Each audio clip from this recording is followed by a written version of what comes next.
It was a lovely night, so warm that he threw his coat over his arm, and did not even put his silk scarf round his throat. As he strolled home, smoking his cigarette, two young men in evening dress passed him. He heard one of them whisper to the other, "That is Dorian Gray." He remembered how pleased he used to be when he was pointed out, or stared at, or talked about. He was tired of hearing his own name now. Half the charm of the little village where he had been so often lately was that no one knew who he was. He had often told the girl whom he had lured to love him that he was poor, and she had believed him. He had told her once that he was wicked, and she had laughed at him and answered that wicked people were always very old and very ugly. What a laugh she had, just like a thrush singing, and how pretty she had been in her cotton dresses and her large hats. She knew nothing, but she had everything that he had lost. When he reached home, he found his servant waiting up for him. He sent him to bed, and threw himself down on the sofa in the library and began to think over some of the things that Lord Henry had said to him. Was it really true that one could never change? He felt a wild longing for the unstained purity of his boyhood, his rose-white boyhood, as Lord Henry had once called it. He knew that he had tarnished himself, filled his mind with corruption, and given horror to his fancy, that he had been an evil influence to others, and had experienced a terrible joy in being so, and that, of the lives that had crossed his own, it had been the fairest and the most full of promise that he had brought to shame. But was it all irretrievable? Was there no hope for him? Ah, in what a monstrous moment of pride and passion he had prayed that the portrait should bear the burden of his days, and he keep the unsullied splendor of eternal youth. All his failure had been due to that.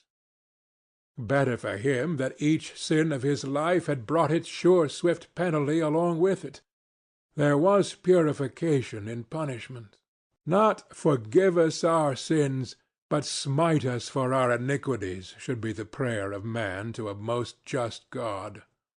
The curiously carved mirror that Lord Henry had given to him, so many years ago now, was standing on the table, and the white-limbed cupids laughed round it as of old.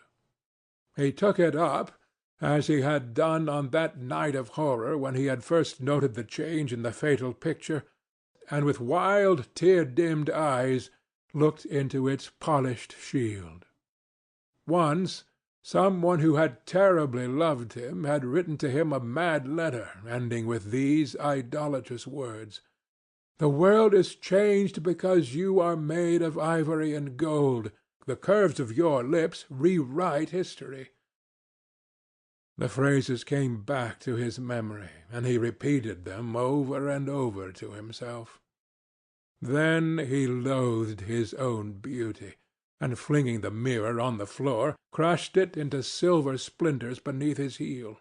It was his beauty that had ruined him, his beauty and the youth that he had prayed for. But for those two things his life might have been free from stain. His beauty had been to him but a mask, his youth but a mockery. What was youth at best? A green and unripe time, a time of shallow moods and sickly thoughts. Why had he worn its livery? Youth had spoiled him. It was better not to think of the past. Nothing could alter that. It was of himself and of his own future that he had to think. James Vane was hidden in a nameless grave in Selby churchyard. Alan Campbell had shot himself one night in his laboratory, but had not revealed the secret that he had been forced to know. The excitement, such as it was, over Basil Hallward's disappearance, would soon pass away. It was already waning. He was perfectly safe there. Nor, indeed, was it the death of Basil Hallward that weighed most upon his mind. It was the living death of his own soul that troubled him. Basil had painted the portrait that had marred his life. He could not forgive him that. It was the portrait that had done everything.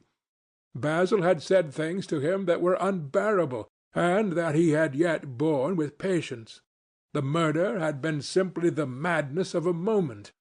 As for Alan Campbell, his suicide had been his own act. He had chosen to do it. It was nothing to him. A new life, that was what he wanted. That was what he was waiting for. Surely he had begun it already. He had spared one innocent thing, at any rate. He would never again tempt innocence. He would be good. As he thought of Hetty Merton, he began to wonder if the portrait in the locked room had changed. Surely it was not still so horrible as it had been. Perhaps, if his life became pure, he would be able to expel every sign of evil passion from the face.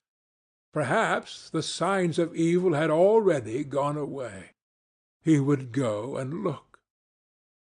He took the lamp from the table and crept upstairs. As he unbarred the door, a smile of joy flitted across his strangely young-looking face and lingered for a moment about his lips. Yes, he would be good, and the hideous thing that he had hidden away would no longer be a terror to him. He felt as if the load had been lifted from him already. He went in quietly, locking the door behind him, as was his custom, and dragged the purple hanging from the portrait. A cry of pain and indignation broke from him. He could see no change, save that in the eyes there was a look of cunning, and in the mouth the curved wrinkle of the hypocrite. The thing was still loathsome, more loathsome, if possible, than before, and the scarlet dew that spotted the hand seemed brighter and more like blood newly spilled. Then he trembled. Had it been merely vanity that had made him do his one good deed, or the desire for a new sensation, as Lord Henry had hinted, with his mocking laugh? Or that passion to act a part that sometimes makes us do things finer than we are ourselves? Or, perhaps, all these? And why was the red stain larger than it had been? It seemed to have crept like a horrible disease over the wrinkled fingers. There was blood on the painted feet, as though the thing had dripped, blood even on the hand that had not held the knife. Confess? Did it mean that he was to confess, to give himself up and be put to death? He laughed. He felt that the idea was monstrous. Besides, even if he did confess, who would believe him? There was no trace of the murdered man anywhere. Everything belonging to him had been destroyed. He himself had burned what had been below stairs. The world would simply say that he was mad. They would shut him up if he persisted in his story. Yet it was his duty to confess, to suffer public shame and to make public atonement. There was a God who called upon men to tell their sins to earth as well as to heaven. Nothing that he could do would cleanse him till he had told his own sin. His sin? He shrugged his shoulders. The death of Basil Hallward seemed very little to him. He was thinking of Hetty Merton. For it was an unjust mirror, this mirror of his soul that he was looking at. Vanity, curiosity, hypocrisy. Had there been nothing more in his renunciation than that? There had been something more. At least he thought so. But who could tell? No, there had been nothing more. Through vanity he had spared her. In hypocrisy he had worn the mask of goodness. For curiosity's sake he had tried the denial of self. He recognized that now. But this murder, was it to dog him all his life? Was he always to be burdened by his past? Was he really to confess? Never. There was only one bit of evidence left against him. The picture itself. That was evidence. He would destroy it. Why had he kept it so long? Once it had given him pleasure to watch it changing and growing old. Of late he had felt no such pleasure. It had kept him awake at night. When he had been away, he had been filled with terror lest other eyes should look upon it. It had brought melancholy across his passions. Its mere memory had marred many moments of joy. It had been like conscience to him. Yes, it had been conscience. He would destroy it. He looked round and saw the knife that had stabbed Basil Hallward. He had cleaned it many times till there was no stain left upon it. It was bright and glistened. As it had killed the painter, so it would kill the painter's work, and all that meant. It would kill the past, and when that was dead, he would be free.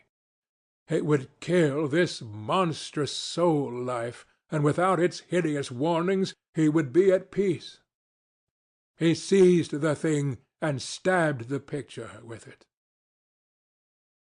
There was a cry heard, and a crash. The cry was so horrible in its agony that the frightened servants woke and crept out of their rooms. Two gentlemen, who were passing in the square below, stopped and looked up at the great house. They walked on till they met a policeman and brought him back. The man rang the bell several times, but there was no answer. Except for a light in one of the top windows, the house was all dark. After a time he went away and stood in an adjoining portico and watched. "Whose house is that, constable?" asked the elder of the two gentlemen. "Mr. Dorian Gray, sir," answered the policeman. They looked at each other as they walked away and sneered. One of them was Sir Henry Ashton's uncle. Inside, in the servants' part of the house, the half-clad domestics were talking in low whispers to each other. Old Mrs. Leaf was crying and wringing her hands. Francis was as pale as death. After about a quarter of an hour, he got the coachman and one of the footmen and crept upstairs. They knocked, but there was no reply. They called out. Everything was still. Finally, after vainly trying to force the door, they got on the roof and dropped down onto the balcony. The windows yielded easily. Their bolts were old. When they entered, they found hanging upon the wall a splendid portrait of their master as they had last seen him, in all the wonder of his exquisite youth and beauty. Lying on the floor was a dead man in evening dress, with a knife in his heart. He was withered, wrinkled, and loathsome of visage. It was not till they had examined the rings that they recognized who it was. End of The Picture of Dorian Gray, by Oscar Wilde.